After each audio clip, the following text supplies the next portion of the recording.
If that's your son, then why does he call me sister? The black girl asked, and the billionaire went silent. The envelope arrived on a Tuesday, just like it had every month for the past 3 years. Amara Williams pressed her face against the cool glass of her bedroom window, watching the mailman's truck disappear around the corner of Maple Street. Her heart hammered against her ribs as she raced down the narrow staircase of their 2-story house, her bare feet slapping against the worn wooden steps. "Mama, I'm getting the mail," she called out, but her mother was already at work, pulling double shifts at the diner to keep their lights on. The envelope sat nestled between a stack of bills and grocery store flyers, but Amara spotted it immediately. Her name was written in careful, looping handwriting across cream-colored paper that felt expensive between her 11-year-old fingers. No return address, just like always. Just her name, Miss Amara Williams. She clutched the letter to her chest and sprinted back upstairs, past her mother's room with its unmade bed and pile of nursing scrubs, past the bathroom with its dripping faucet they couldn't afford to fix, and into her own small room. The afternoon sun streamed through her thin curtains, casting everything in golden light as she settled cross-legged on her bed. With trembling fingers, she tore open the envelope. "Dear sister, I hope this letter finds you well. I've been thinking about you a lot lately, wondering what you're doing and if you're happy. I started 7th grade last week, and it's been different than I expected. The other kids here don't really understand me, but I guess that's okay because I have you to write to. I've been reading this book about astronomy, and I learned that there are binary stars, 2 stars that orbit around each other, even when they're separated by vast distances. They're connected by invisible forces, pulling on each other across space. It made me think of us. Even though we can't be together right now, I feel like we're connected like that. I wish I could tell you more about why we have to be apart, but I don't fully understand it myself. The grown-ups have their reasons, and they say it's complicated. But I want you to know that not a day goes by that I don't think about my sister. I drew you a picture of what I think you might look like. I know it's probably all wrong, but I imagine you have kind eyes and a smile that lights up a room. I hope someday I'll get to see if I was right. Do you ever wonder what it would be like if we could spend a day together? I think about that all the time. We could go to the park, or maybe to one of those places that has mini golf and arcade games. I'd let you win at everything, even though I'm probably taller than you. I'm 5 feet 6 inches now, grew 3 inches this summer. Write me back soon, okay? Your letters are the best part of my month. Love always, your brother Oliver. P.S. I hope you like the bookmark I made you. The librarian here taught me how to press flowers. Amara's eyes filled with tears as she reached into the envelope and pulled out a handmade bookmark. Delicate purple flowers were pressed between 2 pieces of clear contact paper, with her name written in Oliver's careful script along the bottom. It was the most beautiful thing she'd ever received. She held the bookmark up to the light, watching the way the pressed petals seemed to glow. Oliver had made this just for her, had thought about her while he was making it. Somewhere out there, she had a brother who cared about her, who missed her, who thought about her every single day.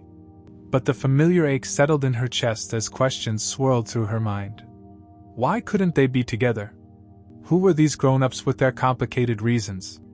And why did Oliver's letters always arrive with no return address? Amara had been receiving these letters since she was 8 years old. The first one had arrived shortly after her birthday, when she'd been crying because none of the kids from school had come to her party. Her mama had made a beautiful cake from scratch, but it had sat mostly untouched while Amara tried to pretend she wasn't devastated that she'd only blown out her candles in front of her mother. That first letter had been shorter, written in handwriting that looked younger and less sure. Dear sister, I heard it was your birthday. I wanted to send you a present, but I don't know how. Happy birthday from your brother. Since then, the letters had gotten longer, more detailed. Oliver told her about his school, about books he was reading, about how he felt lonely even though he was surrounded by people. He never mentioned their parents directly, but Amara could read between the lines that his life was very different from hers. She reached under her bed and pulled out a shoebox wrapped in faded wrapping paper, her treasure box. Inside were 39 letters from Oliver, carefully organized by date. She'd read each one dozens of times, memorizing every word, every detail about her brother's life. From his letters, she'd learned that Oliver attended some kind of private school with small classes and teachers who called themselves instructors. He lived in a big house with lots of rooms and a library that had more books than the public library downtown. He had a nanny named Mrs. Chin who made him practice piano every day and who sometimes told him stories about faraway places.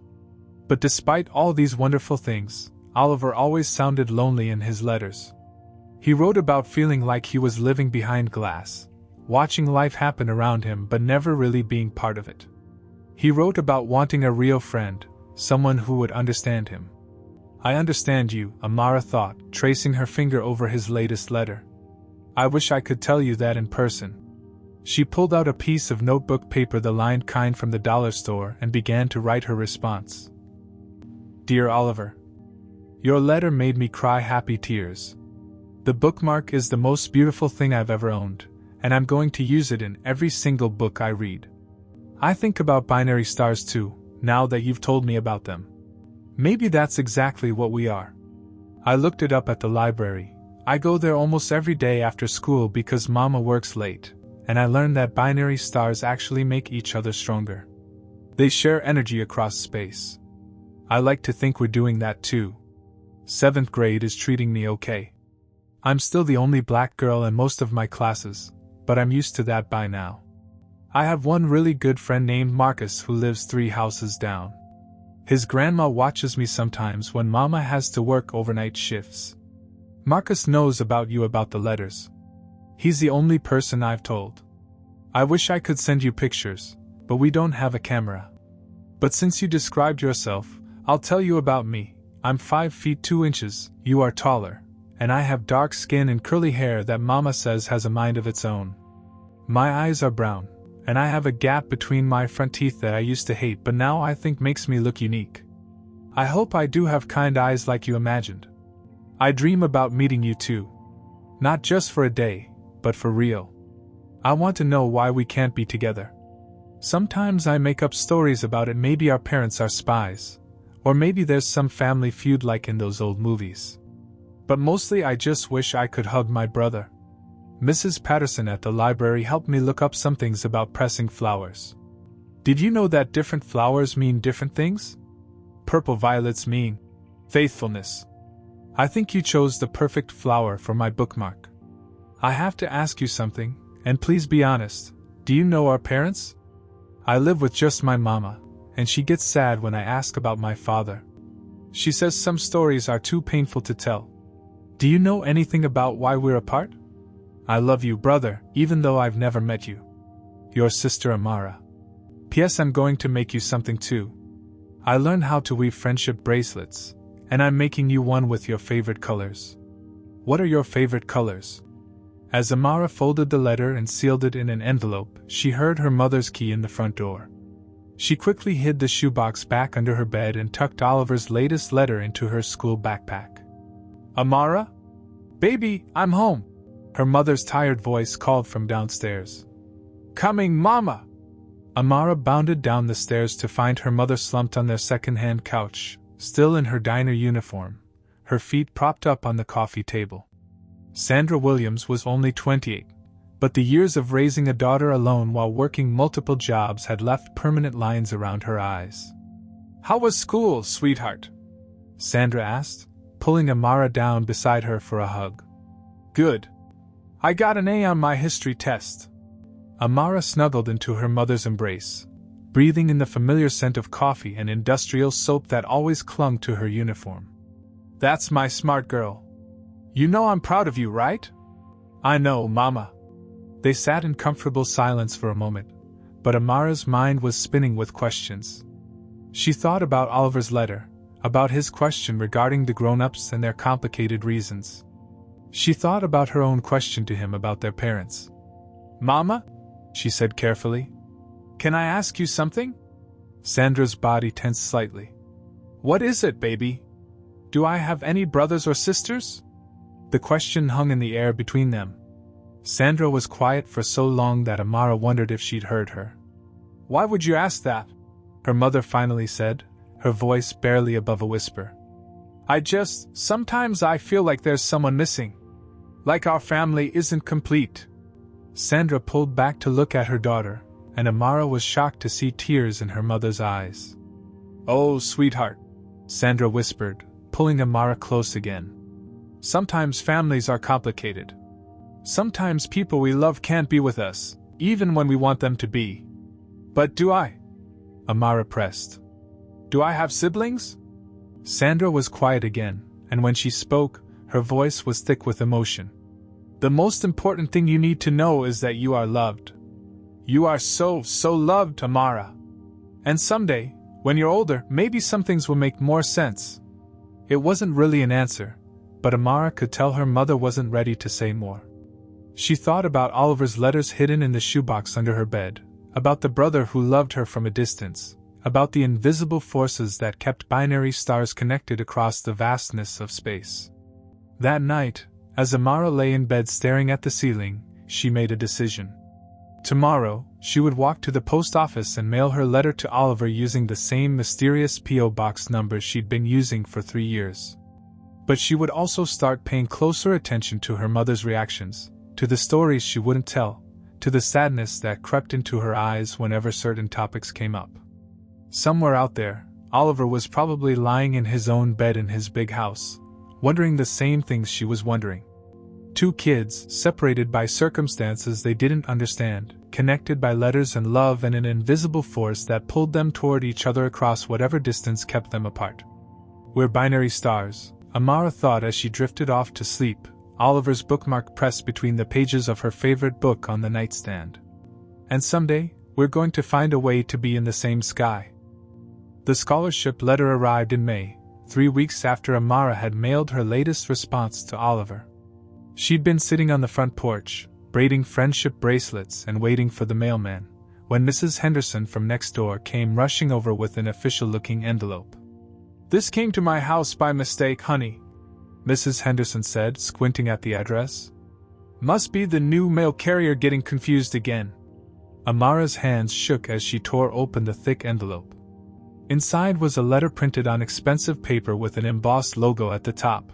Whitmore Foundation Youth Excellence Program. Dear Miss Williams, congratulations. You have been selected to receive a full scholarship to attend Camp Wildwood, our prestigious summer leadership program for academically gifted students. Based on your outstanding grades and your essay about overcoming challenges, you have earned this incredible opportunity. Amara's eyes raced over the details. 6 weeks at an elite summer camp in the mountains. All expenses paid. Activities like horseback riding, sailing, and leadership workshops.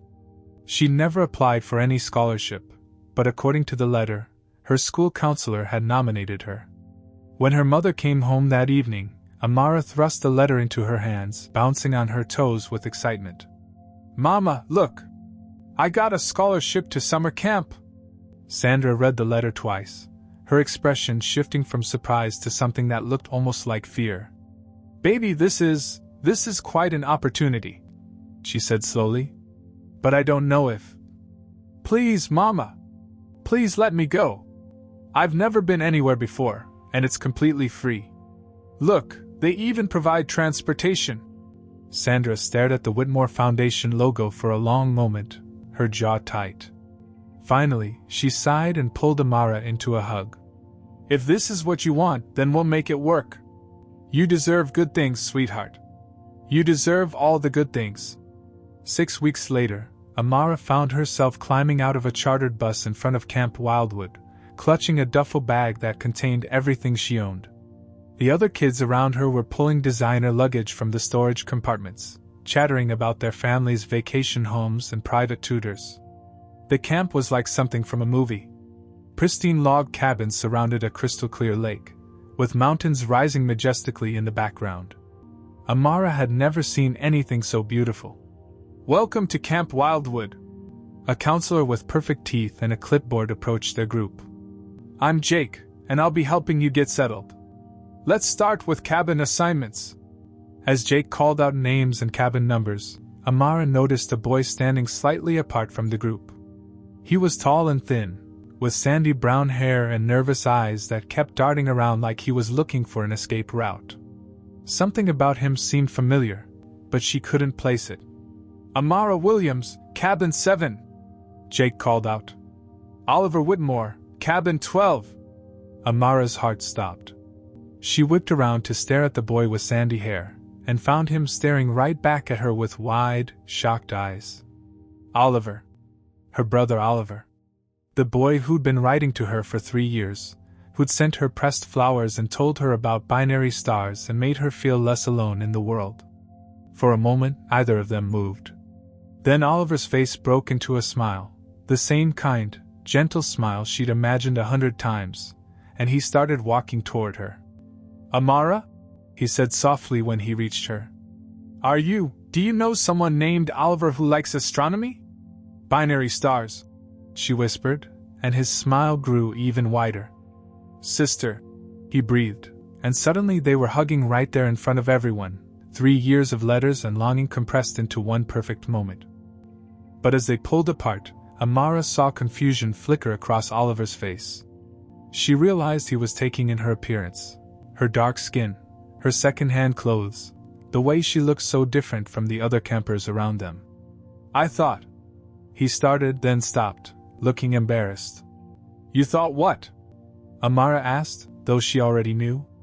Oliver had never said anything about race in his letters, and she never mentioned hers either.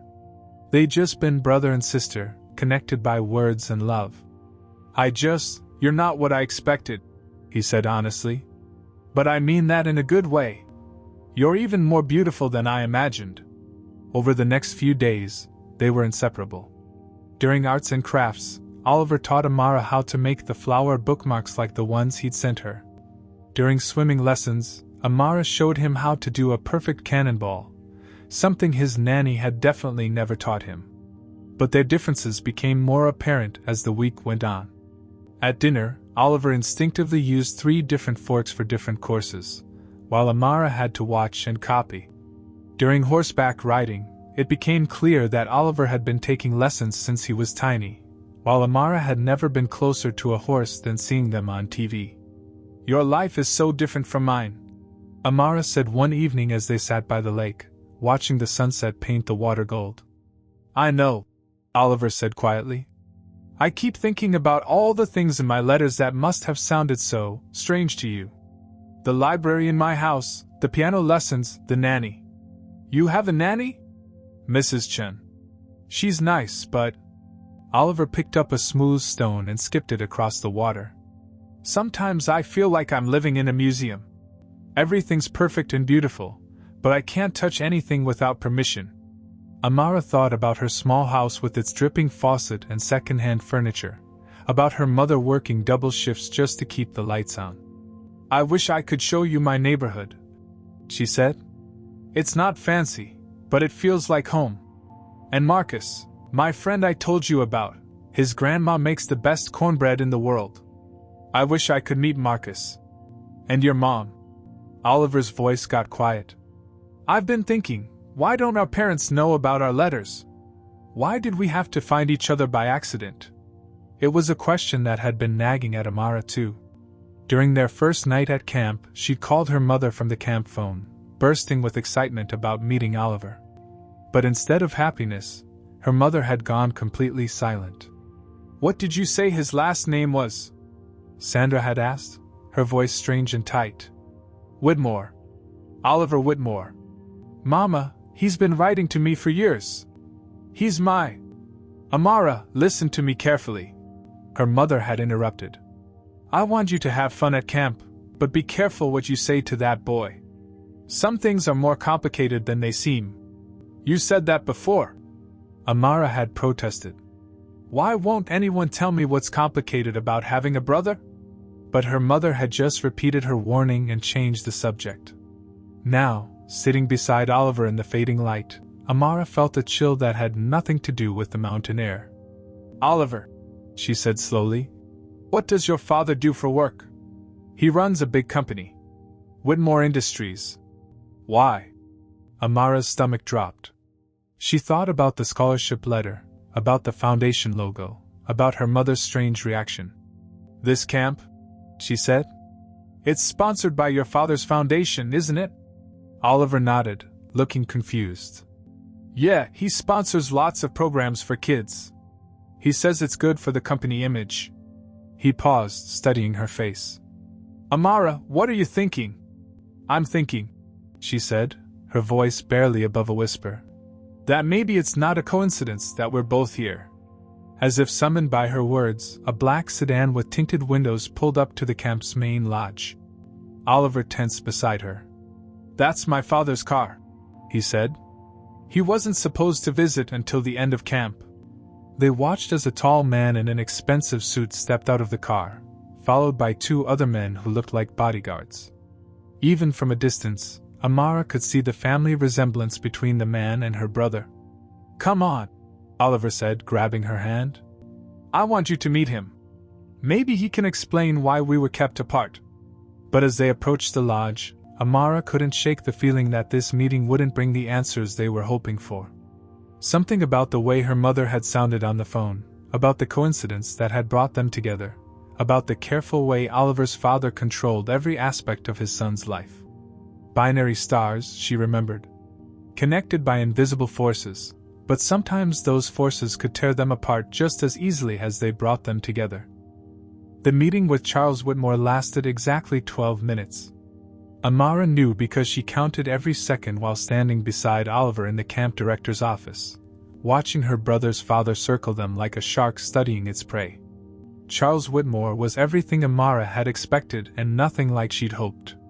Tall, imposing, with silver hair and cold blue eyes that seemed to calculate the worth of everything they landed on. When Oliver introduced her as my sister Amara, Charles's expression didn't change by even a fraction. Sister? Charles said, his voice smooth as silk and twice as dangerous. Oliver, you know you don't have a sister. You must have gotten confused about something. But Dad, we've been writing letters for Oliver. The single word cut through the air like a blade. We'll discuss this later. Privately. Charles turned to the camp director. I trust there haven't been any inappropriate friendships forming here? We specifically chose this camp for its supervision standards. Of course not, Mr. Whitmore, the director stammered. All our campers are carefully monitored. Amara felt Oliver's hand slip into hers, squeezing tight. She squeezed back, trying to pour all her love and support into that connection. But even as she stood there, she could feel Charles Whitmore's eyes studying her, cataloging details she didn't want him to see. When the meeting ended, Charles left without another word to either of them. Oliver was quiet for the rest of the day, and that night at dinner, Amara noticed him pushing his food around his plate without eating. He's lying, Oliver said quietly as they walked back to their cabins under the stars. I know he's lying. But why? I don't know, Amara said, though a terrible suspicion was growing in her chest. But I'm going to find out. The next morning, Amara asked to use the camp phone again. Her mother answered on the second ring, and before Sandra could even finish saying hello, Amara dove straight into the deep end. Mama, is Charles Whitmore my father? The silence on the other end of the line stretched so long that Amara wondered if the connection had been lost. Mama? Where did you hear that name?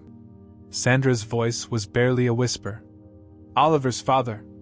The boy I told you about, the one who's been writing me letters. His father is Charles Whitmore, and Mama, they look exactly alike. Oliver and I, we have the same nose, the same chin. Please just tell me the truth.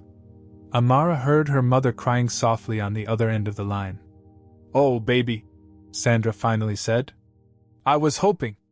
I thought maybe if you never knew, it would hurt less. So it's true? Yes. The word came out like a sob. Charles Whitmore is your biological father. But Amara, he's not your daddy. He made that choice a long time ago. The rest of the conversation was a blur of painful truths. Sandra told her about meeting Charles when she was just 18, working as a waitress while going to nursing school. How he pursued her, made her feel special, promised her the world. How everything changed when she got pregnant. He gave me money, Sandra said, her voice hollow. A lot of money. Enough to take care of you. But it came with conditions. I was never to contact him, never to tell you who your father was, never to interfere with his real family. What about Oliver? Does he know? I don't think so, baby. Charles made it very clear that he wanted nothing to do with us. In his world, we don't exist. After hanging up, Amara sat in the empty camp office for a long time, staring at nothing. Everything made sense now. The scholarship that had brought her here, Oliver's confusion about their separation, the way Charles had looked at her like she was a problem to be solved. When she found Oliver later that day, sitting alone on the dock with his feet dangling in the water, she told him everything. Oliver listened without interrupting, his face growing paler with each word. When she finished, he was quiet for so long that Amara began to worry she'd lost him too. He lied to me my whole life, Oliver finally said. Every time I asked about having siblings, every time I felt lonely, and he said I was enough family for anyone. He knew about you the whole time, and he kept us apart. Oliver, I'm sorry. I know this hurts. No. Oliver turned to look at her, and his eyes were blazing with determination. I'm not sorry. I'm angry. And I'm not going to let him control our relationship anymore. When camp ended 2 weeks later, Amara expected their connection to go back to letters and stolen phone calls. But Oliver had other plans. The first time he showed up in her neighborhood, Amara thought she was dreaming. She was sitting on her front porch, reading a book with the bookmark Oliver had made her, when a taxi pulled up and her brother climbed out. Oliver! What are you doing here? I told Mrs. Chen I was going to the library. Then I snuck out and took a cab. He grinned at her, looking more alive than she'd ever seen him.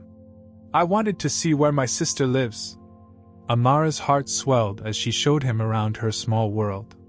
She introduced him to Marcus, who immediately started challenging Oliver to video games and basketball shots. She took him to Mrs. Henderson's house, where he charmed her neighbor into letting him help tend her garden. She showed him the library where she spent her afternoons, and watched his eyes widen at how different it was from his private collection at home. It's not fancy, Amara said as they walked down Maple Street, passing houses with peeling paint and yards full of kids playing. It's real, Oliver said. Everyone here actually talks to each other. At home, even the neighbors pretend they don't see me unless my father's around. They started meeting every few weeks, always in secret. Oliver would tell Mrs. Chen he was visiting friends from camp, then take taxis or buses to Amara's neighborhood. Sometimes they'd just walk around, talking about everything and nothing. Other times they'd sit in Amara's room, and she'd show him her collection of his letters while he marveled at how different her responses had sounded compared to how she actually lived. But their stolen afternoons were shadowed by the growing tension at Oliver's home. He told Amara about his father's increasing demands for perfection, about etiquette lessons and media training, about photo shoots for charity events where Oliver was always posed as the ideal son. He's planning something big, Oliver said one afternoon as they sat in Amara's backyard, sharing a sandwich her mother had packed. All these interviews about our perfect family, all these photographers coming to the house. He keeps talking about my debut in society and how important it is that I represent the Whitmore name properly. What kind of debut? There's this big charity gala coming up in a few months. He's being honored for his work with underprivileged youth. Oliver's mouth twisted bitterly. The irony isn't lost on me. Amara felt a chill run down her spine. What's the charity for? Something about providing opportunities for kids who don't have them. Scholarships, mentorship programs, that kind of thing. Oliver paused, studying her face. Why do you look like you've seen a ghost? Because, Amara said slowly, I think your father is about to use us both to make himself look good. He gave me that scholarship to get us in the same place, to see what would happen. And now he's going to parade you around as the perfect son while pretending I don't exist. Not if I have anything to say about it, Oliver said fiercely. I'm tired of being his puppet, Amara. I'm tired of pretending our family is perfect when he abandoned his own daughter. Oliver, you can't just... Yes, I can. We're binary stars, remember? We're connected by something stronger than his lies. Oliver took her hand, squeezing it the way he had that first day at camp. And maybe it's time he learned that some forces can't be controlled. As autumn turned to winter, the invitations started arriving. Charles Whitmore was everywhere. Magazine covers, newspaper interviews, television appearances talking about his foundation's work and his wonderful son, who would someday take over the family business. But in a small house on Maple Street, two siblings sat planning their own debut, one that would shatter every carefully constructed lie their father had built. The gala was 3 weeks away, and Amara Williams had just received an invitation. The invitation was made of thick cardstock with gold embossing, the kind of paper that whispered money with every touch. Amara found it slipped under her front door on a gray December morning, 3 weeks before the event, with no explanation of how it had gotten there. The Whitmore Foundation cordially invites you to our annual Winter Gala honoring Charles Whitmore for his outstanding commitment to youth empowerment and educational equity. Her mother found her sitting on the kitchen floor, staring at the invitation like it might burst into flames. "He sent this to me," Amara said, her voice hollow. "Why would he send this to me?" Sandra knelt beside her daughter, reading over her shoulder. Her face went ashen. "I don't know, baby. But I don't like it. I have to go." "Absolutely not. Mama, Oliver's going to be there. His father is planning to show him off like some kind of trophy, and Oliver's been dreading it for weeks. I can't let him face that alone. Amara, that man is dangerous. Not violent dangerous, but..." Sandra struggled for the words. "He destroys things that threaten his image. And you, sweetheart, you threaten everything he's built." But Amara had already made up her mind. 3 days later, she stood in front of a mirror in a thrift store, wearing the only formal dress she'd ever owned, a simple black dress her mother had bought her for 8th grade graduation. It would have to do. The Whitmore Foundation Gala was held at the city's most prestigious hotel, a gleaming tower of glass and marble that scraped the winter sky. Amara had never been anywhere so intimidating. Women in designer gowns glided past her like elegant swans, their jewelry catching the light from crystal chandeliers that probably cost more than her mother made in a year. She felt like an imposter, clutching her small purse and trying not to gawk at the ice sculptures and champagne fountains. A photographer snapped pictures of arriving guests, but his camera passed over her without interest. She wasn't the kind of person who belonged in his lens. "Amara?" She turned to find Oliver walking toward her, and her breath caught. He looked like he'd stepped out of a magazine, perfectly tailored tuxedo, hair styled to perfection, every inch the billionaire's heir his father wanted him to be. But his eyes were the same kind, worried eyes she remembered from camp. "You came," he said, relief flooding his voice. "I said I would. You look..." She gestured at his formal attire. "Very prince-like. I feel like a mannequin." Oliver tugged at his bow tie uncomfortably. "I've been to 4 photo shoots this week. The media is calling tonight my society debut." He made air quotes, his expression sour. "Where's your father?" "Holding court in the VIP section, probably telling everyone about his wonderful son who's going to carry on the family legacy." Oliver's jaw tightened. "He's been rehearsing his speech for weeks. It's all about how blessed he is to have such a perfect family and how that inspires his charitable work." Amara felt sick. "He's going to use you to make himself look good while pretending I don't exist." "Not for much longer," Oliver said grimly. "I've been thinking about what you said, about binary stars and invisible forces. Maybe it's time to make our connection visible." Before Amara could ask what he meant, the lights dimmed and a voice announced that dinner would be served. Oliver squeezed her hand quickly, then melted back into the crowd toward the head table where she could see Charles Whitmore holding court with city officials and business leaders. Amara found herself seated at a table near the back with other scholarship recipients and community leaders. She picked at her salmon and tried to ignore the growing knot in her stomach as the evening progressed through course after course of small talk and subtle networking. Finally, the speeches began. The foundation's director spoke about their programs. A scholarship recipient gave a heartfelt testimonial. And then Charles Whitmore took the stage, He was everything Amara remembered from that brief meeting at camp: commanding, charismatic, the kind of man who drew every eye in the room. Under the spotlights, his silver hair gleamed and his smile was perfect white warmth. "Thank you all for being here tonight," he began, his voice carrying easily through the grand ballroom. "The Whitmore Foundation exists because I believe every child deserves the same opportunities my son has had." A spotlight found Oliver at the head table, and he stood with practiced grace, smiling and waving as the crowd applauded. Amara's heart broke a little watching him perform the role his father had scripted for him. "Family is everything to me," Charles continued, his hand over his heart. "My son Oliver is not just my heir, he's my inspiration. Every day, I look at him and remember how blessed I am to have such a perfect family. It's that blessing that drives me to help other families, other children who might not have the advantages we've been given." The crowd murmured appreciatively. Camera flashes popped. Oliver's smile never wavered, but Amara could see the tension in his shoulders, the way his hands gripped the edge of the table. "Tonight, we celebrate not just our achievements, but our commitment to the future. A future where every child, regardless of their background, can reach their full potential. A future where family means—" "Excuse me." Amara was on her feet before she realized she'd moved. Her voice wasn't loud, but something about the interruption cut through the polite murmur of the crowd. Conversations died. Heads turned.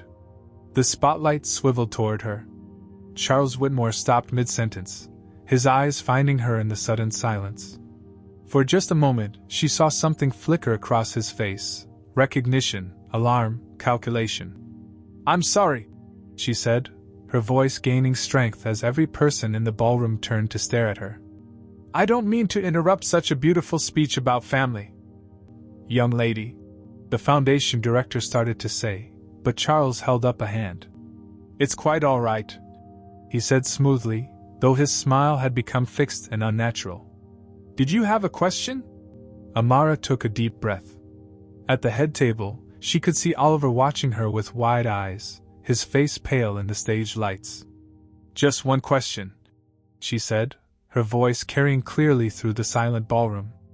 "If that's your son," she pointed toward Oliver, "then why does he call me sister?" The silence that followed was absolute. Camera flashes exploded like fireworks as photographers suddenly realized they were witnessing something much more interesting than a routine charity speech. At the head table, Oliver slowly stood up, his practiced smile replaced by something real, fierce, proud, defiant. "Because she is my sister," Oliver said clearly, his voice carrying to every corner of the room.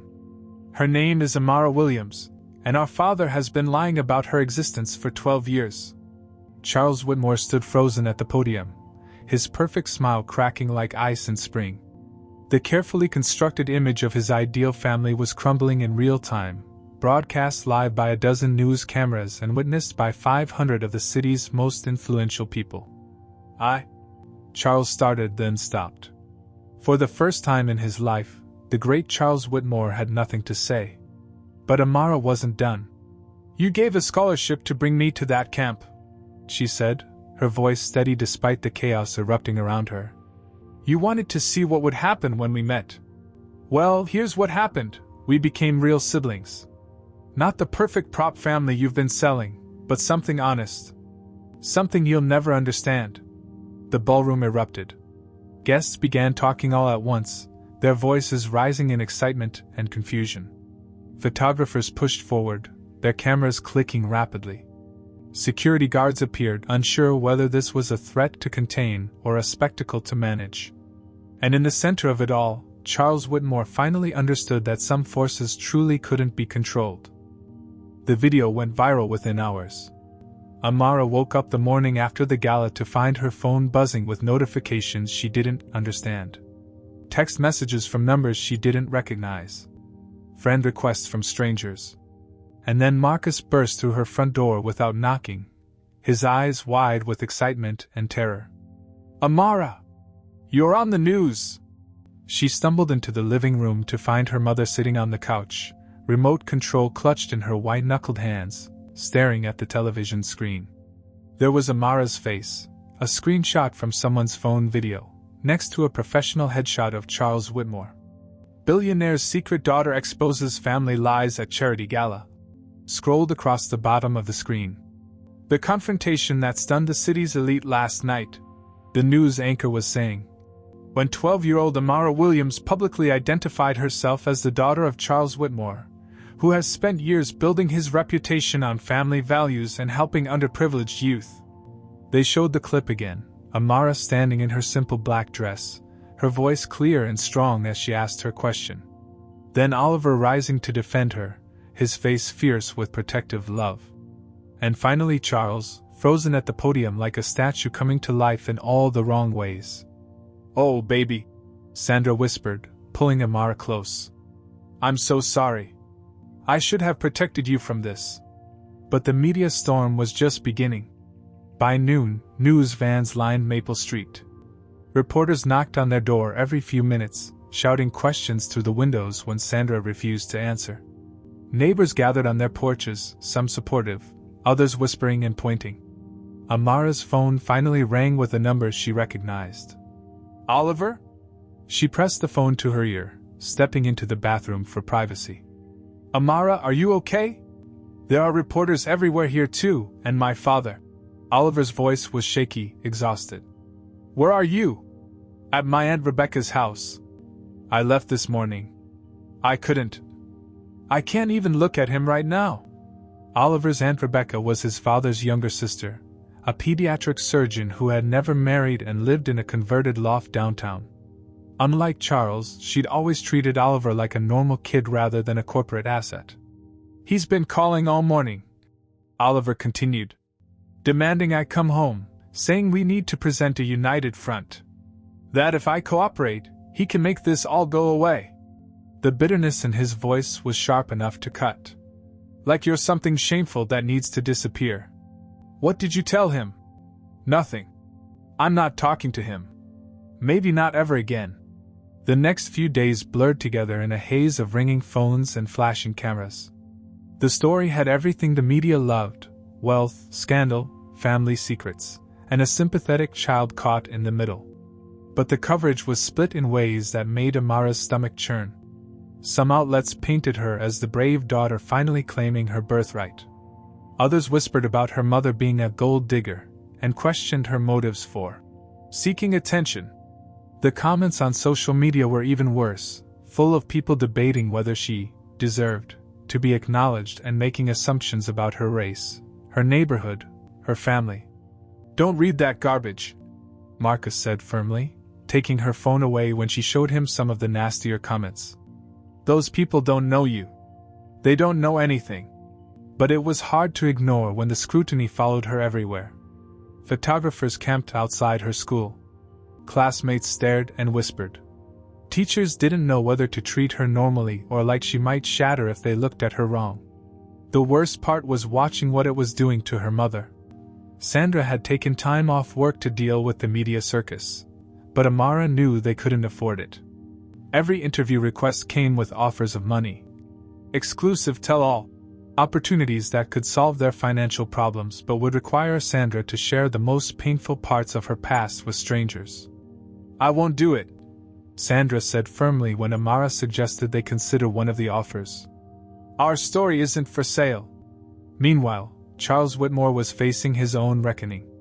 The business news showed stock prices for Whitmore Industries dropping as investors questioned his character. Major donors to his foundation were withdrawing their support, issuing statements about misaligned values and ethical concerns. "How can we trust a man to help other people's children when he abandoned his own?" one prominent philanthropist asked in a televised interview. Charles attempted damage control with a press conference, but it only made things worse. Standing behind a podium in his corporate boardroom, flanked by lawyers and publicists, he looked every inch the cold businessman rather than the warm family man he'd been portraying for years. "My personal life has no bearing on my professional commitments," he said stiffly. "The Whitmore Foundation's work speaks for itself." When a reporter asked directly about Amara, Charles's jaw tightened. "I have no comment on private family matters."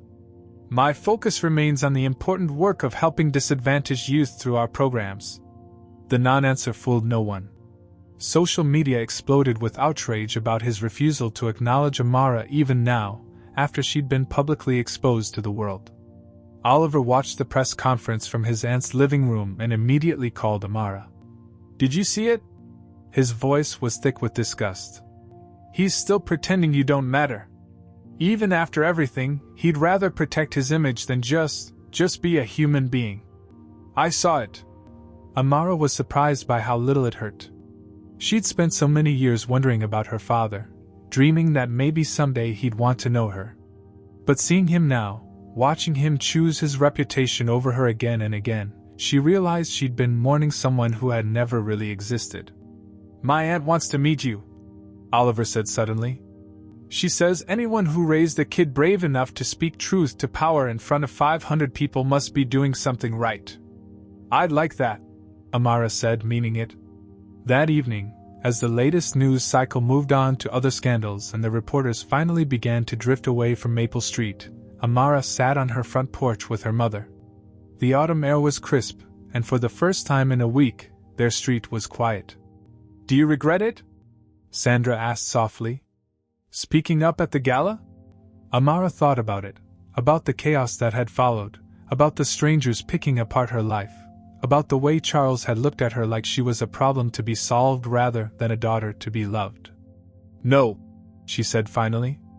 "Oliver needed to know he wasn't alone. And I needed to know who my father really was." She leaned against her mother's shoulder. "Turns out I already had all the family I needed right here." But even as she said it, Amara knew this wasn't over. Charles Whitmore had spent his whole life controlling narratives and managing problems. He wasn't going to just accept this new reality without a fight. The real question was, what would he do next? 6 months after the gala, Amara Williams stood in front of a small storefront on Maple Street, watching as workers installed a sign that read, "Williams Youth Foundation, where dreams take flight." The building had been empty for 2 years, its windows papered over with faded, "For lease" signs. Now it buzzed with activity. Contractors installing new computers, volunteers painting bright murals on the walls, and teenagers from the neighborhood carrying in donated books and art supplies. "It's perfect," Oliver said, appearing beside her with 2 cups of hot chocolate from Mrs. Henderson's kitchen. At 13, he'd grown even taller, but he'd also grown more confident, more sure of himself outside his father's shadow. "Are you sure about using your trust fund money for this?" Amara asked, accepting the warm cup gratefully. "It's a lot. It's my money now," Oliver said firmly. "Aunt Rebecca helped me petition the court for early access when I turned 13. Apparently, having a billionaire father who publicly disowns you creates some interesting legal precedents." The trust fund battle had been Oliver's idea entirely. 3 months after the gala, when it became clear that Charles had no intention of changing his stance, Oliver had made a decision that shocked everyone, including his Aunt Rebecca. "If he's going to pretend I'm his only child," Oliver had told the family lawyer, "then I want control over my inheritance now. I'm tired of being a prop in his perfect family show." The legal proceedings had been messy and public, generating another wave of media attention. Charles had fought it at first, but his lawyers eventually advised him that the publicity of battling his own son in court would be more damaging than just letting Oliver have access to his trust fund. Now, at 13, Oliver had more money in his personal account than most people saw in a lifetime. And the first thing he'd done was ask Amara how they could use it to help kids like her. "The after-school tutoring program starts next week," Amara said, checking her clipboard. "We've got 15 kids signed up already, and Marcus is going to help with the math sessions. What about the scholarship program? 20 applications so far. Mrs. Patterson from the library is helping me review them." Amara smiled, thinking about how excited the librarian had been when they'd asked for her help. "She says it's the most important work she's ever done." The Williams Youth Foundation hadn't been Amara's original plan. In the months following the gala, as the media attention gradually died down, she'd expected life to return to something resembling normal. But the phone calls and letters kept coming, Not from reporters this time, but from kids. Kids who'd seen her story and felt less alone in their own complicated family situations. Kids who wanted to know how she'd found the courage to speak up. Kids who asked if she could help them with college applications or scholarship forms, or just someone to talk to who understood what it felt like to be different. "I keep getting these letters," Amara had told Oliver during one of his regular visits to Maple Street. "Kids from all over the city. They're asking for help, and I don't know what to tell them." "Maybe that's the answer," Oliver had said thoughtfully. "Maybe instead of telling them what to do, we help them do it themselves." And so the foundation was born. Not a charity that did things for people, but a place that helped kids do things for themselves. Tutoring, mentorship, scholarship assistance, and most importantly, a safe space where kids could be whoever they were without judgment. Sandra had cried when Amara first told her about the plan. "Baby, are you sure about this? It's a big responsibility." "Mama, I've been getting emails from kids all over the country. There's this girl in Chicago whose parents are divorced and fighting over custody, and she feels like she doesn't belong anywhere. There's a boy in Texas whose dad walked out, and he's wondering if it's his fault. These kids need to know they're not alone. And you think you can help them?" "I think we can help each other," Amara had said. "That's what family does, right?" Now, watching the volunteers transform the old storefront into something bright and welcoming, Amara felt a sense of purpose she'd never experienced before. She wasn't waiting for her father's approval anymore.